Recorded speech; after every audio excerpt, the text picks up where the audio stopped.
History loves a clean narrative. It tells us that in September 1939, the old world died in a single afternoon. We are taught that the Polish cavalry, brave but foolish, charged with lances against the unstoppable wall of German blitzkrieg steel.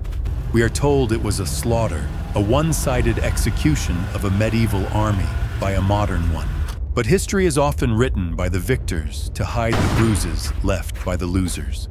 Deep in the forests near the town of Wozniki, the narrative of the invincible German panzer didn't just stumble, it bled. This is the story of the death ride of the 4th Panzer Division. It is a story of brain over brawn, where bolt-action rifles faced off against high-velocity cannons, and where the Polish cavalry proved that the most dangerous weapon on a battlefield isn't a tank. It is September 2nd, 1939. To the German commanders, the Polish army is a speed bump, a relic of a bygone era, but standing in their path is the WWII Cavalry Brigade.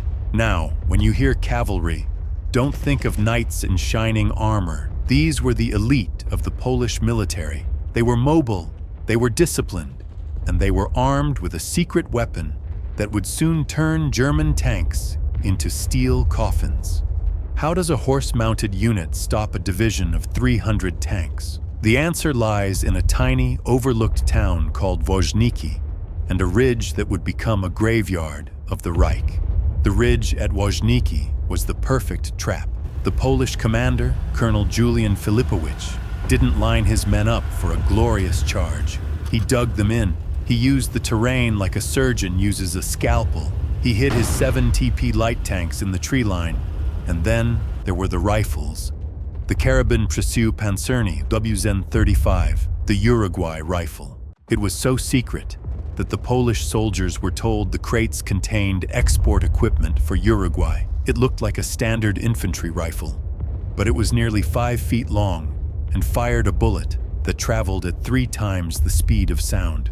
At 100 yards, it didn't just hit a tank.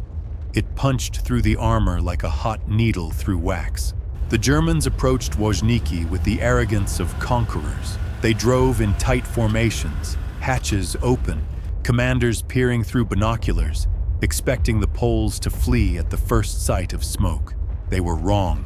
The Polish line held its fire until the panzers were less than 200 meters away. Then, the ridge erupted.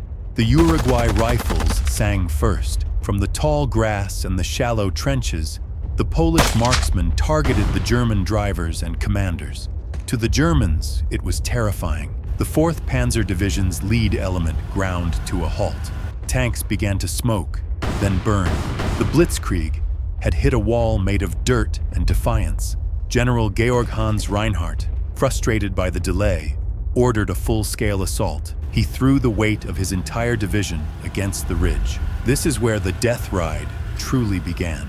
The Polish 7 TP tanks moved like ghosts through the woods. They would pop out, fire a high-explosive round into the thin side armor of a panzer, and disappear before the Germans could traverse their turrets. When the German infantry tried to flank the Polish positions, they were met by the cavalry, not with lances, but with heavy machine guns and rapid-fire Bofors anti-tank guns. The Polish horsemen used their mounts for what they were intended: rapid, silent movement. They would ride to a position, dismount, decimate a German platoon, and be gone before the artillery could find them. The 4th Panzer Division, expected to be halfway to Warsaw, was stuck in the mud of Woźniki, counting its dead. By September 3rd, the weight of numbers began to tell. The Polish ammunition was running low. Colonel Filipowicz knew he couldn't hold forever, but he didn't need to. He had already achieved the impossible. He had delayed an entire Panzer Division for 48 crucial hours, allowing the rest of the Polish army to regroup and retreat toward the Vistula River. As the sun set on the final day of the battle, the Polish cavalry did something that would become the stuff of legend.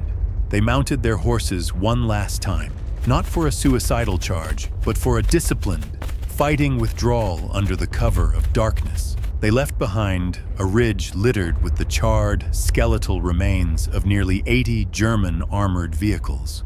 The 4th Panzer Division had suffered more casualties in 2 days at Woźniki than it had in the entire occupation of Czechoslovakia. The German officers would later call this the death ride, a grim acknowledgement of the price they paid for their arrogance. The Battle of Woźniki was forgotten by the world for decades, buried under the propaganda of the Lightning War. But for the men who were there, it was the moment they proved that a tank is only as strong as the man who commands it, and a horse is only as fast as the heart of the rider. Lafayette Poole had his kill streak, Michael Wittmann had his beast, but the Polish cavalry at Woźniki had something else. They had the truth. They proved that the Blitzkrieg wasn't a force of nature, it was a machine.